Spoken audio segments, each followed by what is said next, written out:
In Kings Island's history, there have been many notable events. Here are our top 10, in no particular order. I'm Ryan Sir, along with Dan Helbig, and this is Tower Topics.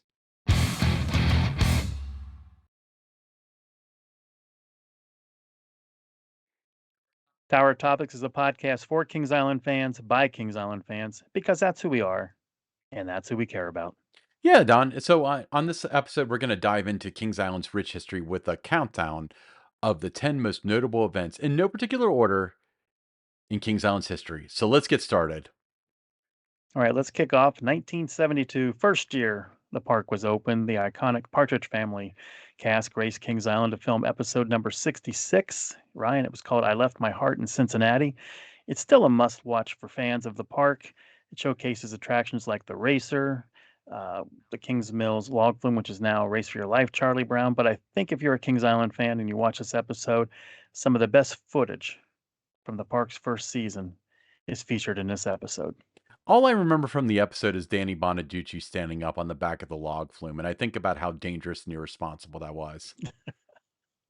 I'm surprised that made the cut. I don't think that. I mean, people were less dumb back then. Well, I don't want to say people were less dumb. It was less of a lawsuit society. So I think that it would fly in today's world where if you're like, I saw on TV this guy doing it and he was fine. When my kid did it, we fell out and died. So I'm going to sue you. I don't think in '72 that would have flown. In this world, it would have. All right. Cool. And anyway, yeah, good pick. Next, 1973, the Brady Bunch descended upon Kings Island for the Cincinnati Kids. Well, who didn't know the Brady Bunch was at Kings Island? You made it very clear that they were there when you were the PR person. It's a classic episode where the entire family embarks on a Kings Island adventure, creating hilarious chaos in the pursuit of park expansion plans. That's my favorite episode of the Brady Bunch, and that's completely unbiased. I probably would like it even if I wasn't super familiar with Kings Island.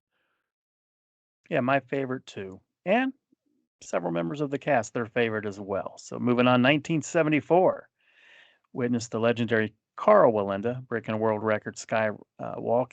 He had a 1,800-foot walk from Coney Mall to the Eiffel Tower. It was a breathtaking feat. What made it even more amazing, he was the age of 69 when he did this. Yeah, he had previously worked with Coney Island, right? Is that how they got introduced to him? He had worked at Coney and, legendary. Everybody in the industry knew who he was. Right, but I mean, like that was Kings Island's connection. Not that they hadn't heard of him. Everyone's heard of the Flying Wallendas. But yeah, very cool. I had always heard about that, and it was very cool that I got to get a kind of a taste of it in future installments of this list. Yeah, and he kind of more walked like kind of uphill toward it. It wasn't like a level straight across like we saw with the other Wallenda walks. But yeah, that was one of the kind of helped put Kings Island on the map as an event place. Very, very cool. All right, next one. So let's talk about the Daredevil. Evel Knievel made history in 1975 with his most successful motorcycle jump, downing a record-breaking TV audience. A thrilling moment in Kings Island history. So he jumped Greyhound buses, correct? He jumped over Greyhound buses, 14 of them, on his Harley Davidson, a much heavier bike than his son Robbie did years later. I remember watching it on television, like millions of others did. It was a cold, rainy day, so maybe the attendance at the park wasn't exactly what they expected it to be, but 20,000 bought, tickets to see this historic event. Now, I mean, obviously you weren't there, you uh, definitely didn't work for the park at the time, but was that something that Knievel's people approached Kings Island, vice versa? Was it Wide World of Sports that did it?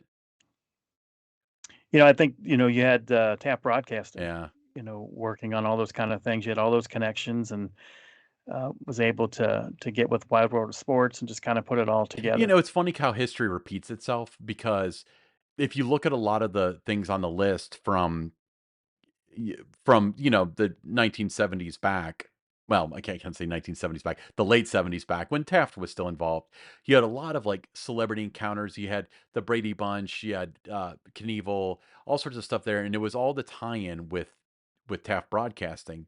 And history repeats itself because in the late 90s, when Disney bought ABC, they wrote into all the contracts that every single sitcom had to visit Walt Disney World. That's why you Full House, Family Matters, Roseanne, all of Mhm. them visit Walt Disney World all in the same year.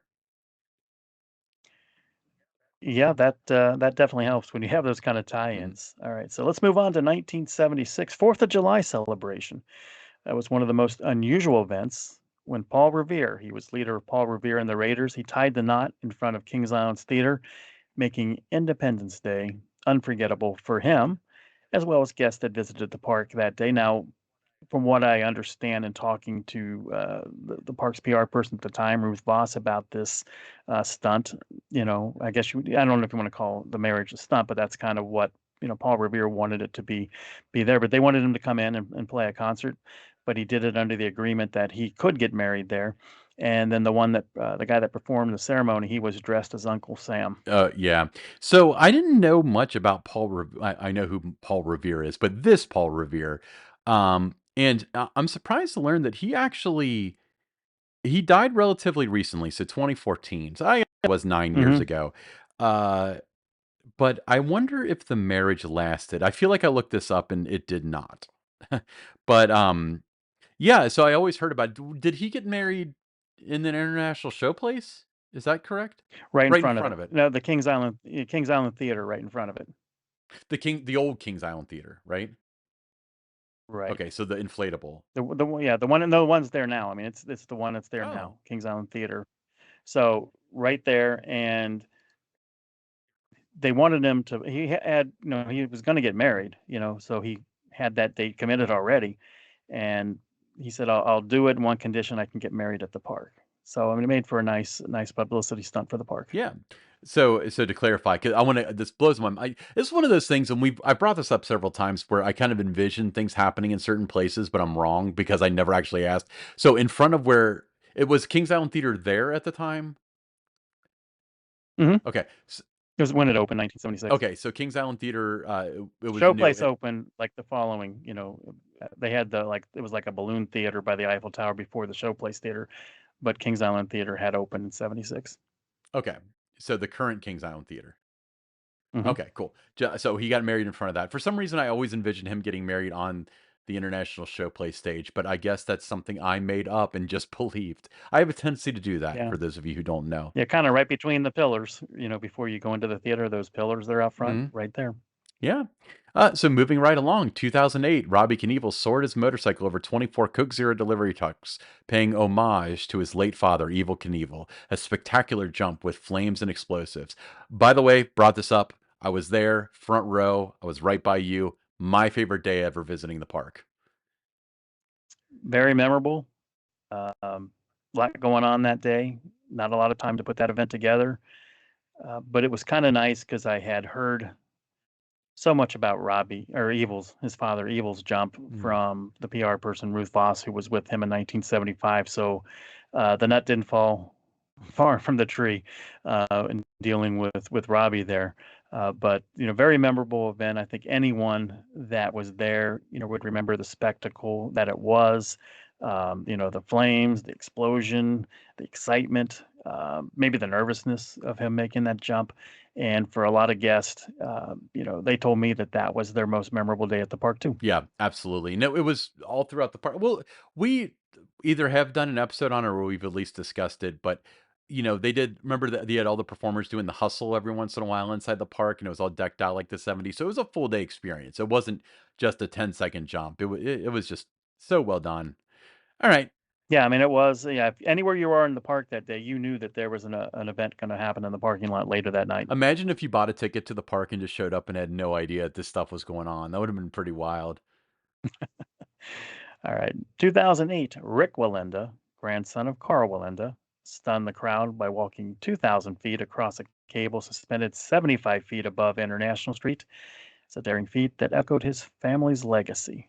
You recall that event, don't you? I was very much there and I remember I So, the thing is with the Knievel thing, I remember he did the jump, you got the heart racing, he lands, he's okay, it's over. This was like 30 minutes of stress watching this dude walk on a tight wire to the Eiffel Tower. Then he turned around and walked back. It was like just Yeah, it was one of those things like, well, grab a Snickers bar. This is going to be a yeah, while. no, it wasn't How long? boring by any means. I don't wanna give that impression, but it No, was not stress boring, but it inducing. just was, yeah, yeah, just, just little steps at a time, and you can't rush that. I mean, you have to take your time in that. So, be honest, in today's world, if he did it, you'd be yelling, "Hurry up!" No, no, I mean, it was good. It was a fun event, and that was, I you know, dealt a little bit with the Wallenda families, members doing other things. Cincinnati Gardens, we had a walk across.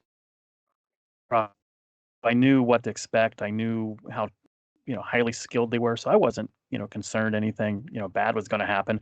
But when you think about 2,000 feet, that's a long way to go. Uh, so, uh, so yeah, it did take a little bit of time, but, again, one of those things, like so many things at Kings Island, that if you were there that day, you're gonna remember that for a long, long time. Yeah, and, we did a whole episode, a whole Tower Topics on the Nick Wallenda walk. Um, a lot of story behind that. The weather was terrible, it almost didn't go. So, definitely check that one out. Speaking of echoes from the past, on August 31st, 2008, Barry Williams, Susan Olsen, and Mike Lookinland from the Brady Bunch returned for a very Brady reunion. Four standing room only shows in the Kings Island Theater filled with nostalgia, song, and dance. I remember that one too. Remember when That was, people said no one would care about the Brady Bunch? yes, I got there in 2007, and one of the first things I started recommending is we bring in some of the Brady Bunch, actors to do something like this, meet and greet, song and dance, storytelling, whatever it might be. And it was scoffed at. Everybody's like, that was, in the 70s, nobody cares about the Brady Bunch. And I knew that people cared about it because there wasn't a day that went by in the 80s, when I was riding the racer, and even that when I go back in the 90s and that and riding it, where people did not point out that this ride was one of the, attractions featured on the Brady Bunch. So I knew that people knew about it and still talked about it.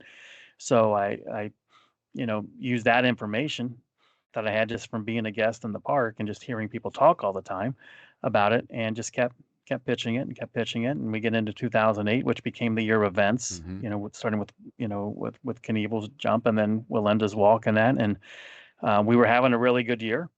And as we got into the beginning of August, there was some money left over that we were able to spend on something, and I was told that I had done a lot of good things that year, and uh, so go ahead and get your Brady kids here.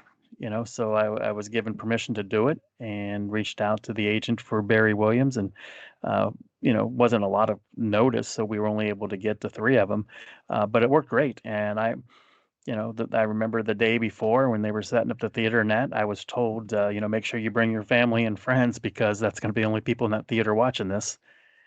And the first show, we had people coming from all over Pittsburgh, Chicago, Detroit, Buffalo, Boston, and they all had, dressed like their 70s, style clothing, and they had their scrapbooks, their photo albums, the records. The Brady Bunch had like released records and stuff, so albums they wanted to get the Brady actors to sign and things. So it's 10:15, 10:30, people are already lining up, and then the line goes way past from the Kings Island Theater, goes past the front gate, starting to go, past to where, everybody gets their photo right in front of the fountains and that. So I take a picture and I send it back to the, people in the office, and I said, take a look at this, naysayers, and they were all like amazed about it and stuff.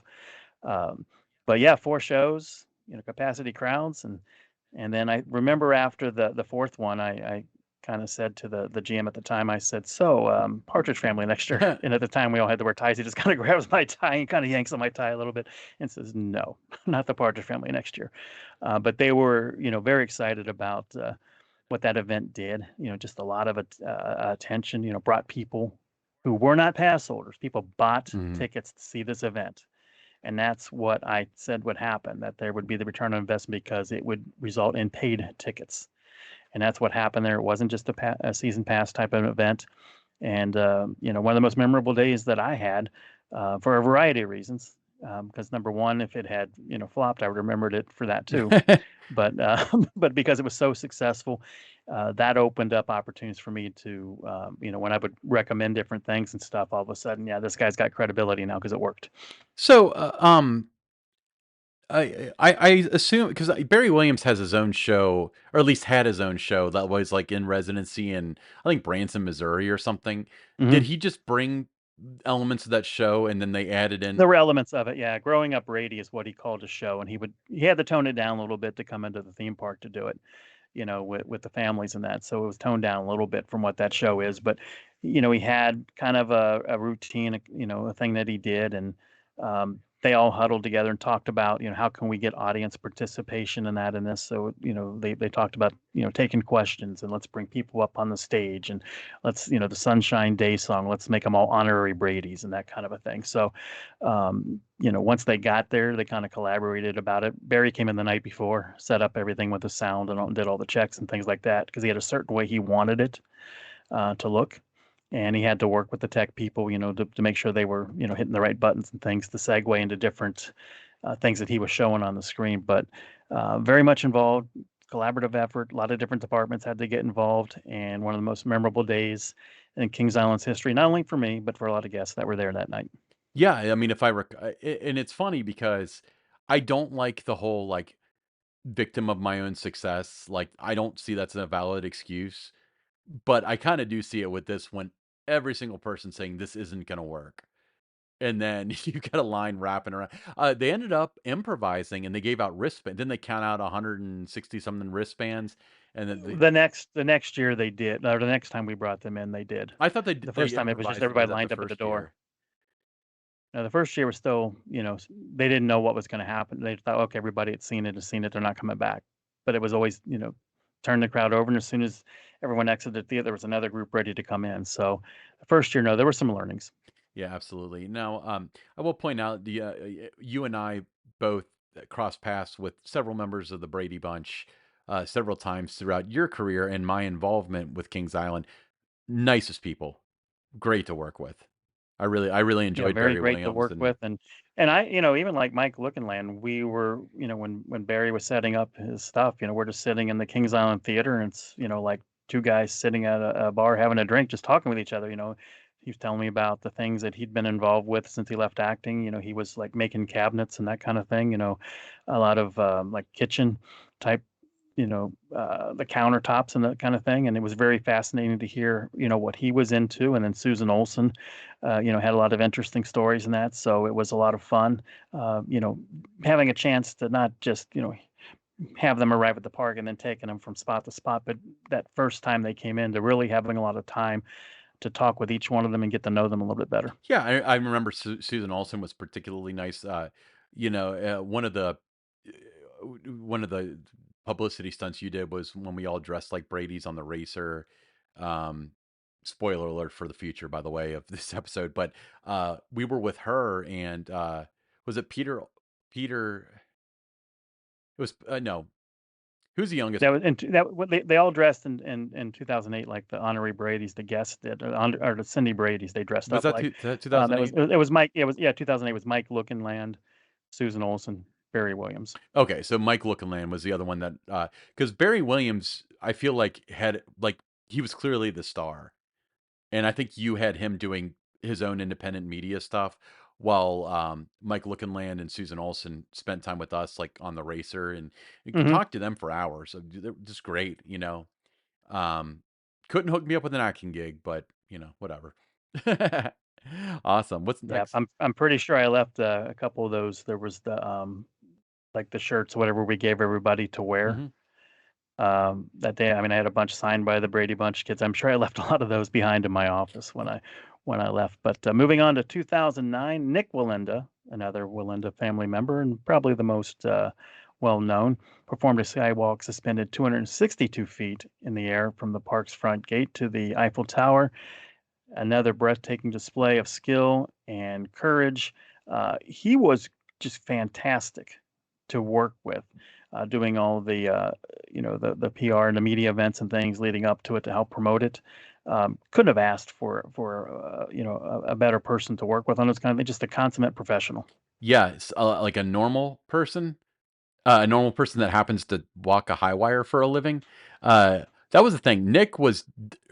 Rick, for the first one that you worked with, at Kings Island, definitely had some carny in him. Nice guy, but a little. Yeah, definitely a true carny, and you could tell this was like his first standalone kind of thing, maybe doing, where everything else was kind of, part of just an overall act that they had, when he was doing all these different things. And but Nick, just a great guy, and it was a great event. And again, just goes down in the books as one of those most memorable days at the park. Yeah, so the difference between his high wire walk and Rick's high wire walk is Rick's was longer. He went from the, flagpole, out in front of the park to the right around the 50-foot observation tower, the Eiffel Tower, turned around and walked back. So it was record breaking with length.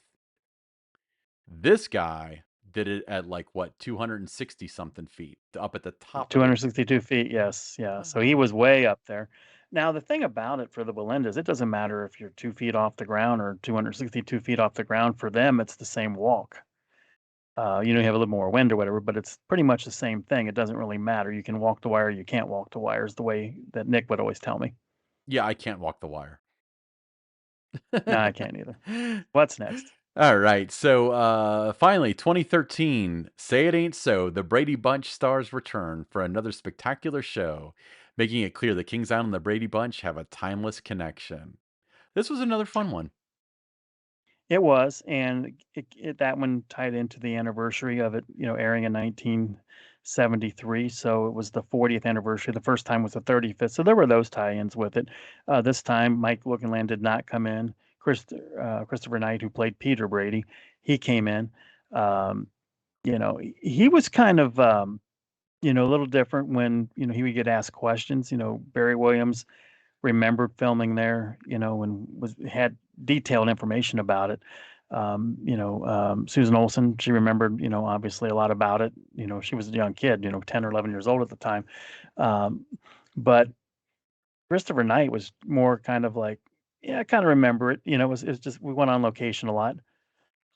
It was just another film shoot really for him. So he didn't really have those vivid memories that the other two did. He enjoyed it. Things started to come back to him as he walked around the park and, rode the racer. He remembered that kind of a thing. But it was just, and you put yourself in their shoes, and yeah, it's one of, thousands of things that he did in his acting career. So it was just another shoot somewhere for him. Yeah. I mean, and it would be weird. So, like, Barry Williams would have been, he wouldn't have been 18 yet, but he would have been 15 or 16, I guess. Yeah, he was probably, 16, 17, maybe even 18 at the Okay, time. well, but he was essentially an adult, and he would have remembered this as a distinction. But if you're a little kid that's like 10, are you gonna Yeah. even if it is a theme park, you might have remembered, "Oh, at some point we went to a theme park," but it doesn't stick out with you, so it's cool that he got to rekindle that connection with the Yeah, park. kinda rekindled. He started to remember things as things come along. I would ask him about something, he'd say, "I kinda remember it," but, it was like, they filmed in Hawaii and they did some other things, and he was just like, it just, was on location. And then we went through the day, things started to come back. Or, somebody asked him a question about, "Do you remember this?" And he said, "I remember it because people kept asking me about it." Mhm. So it was one of those kind of things. But, really good guy in that. But, once that show ended, he didn't go around life as Peter Brady. That show ended, and Barry Williams made a career out of being Greg Brady. Yeah. And he found a way to milk that, and very successful career doing that. So for him, he was always close to it, always talking about it. So he was gonna have more memories about it than, someone like Christopher. Yeah, yeah, I completely agree. Yeah, if you check out, the podcast, who is it? Is it I'm looking at it now, so is it Barry Williams and Christopher Knight that do The Real Brady Bros?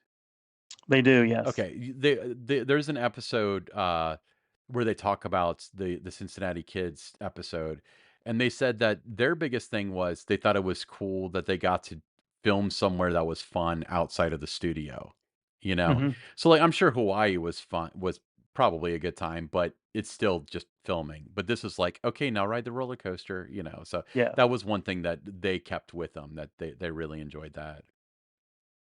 Cool. Awesome. Alright.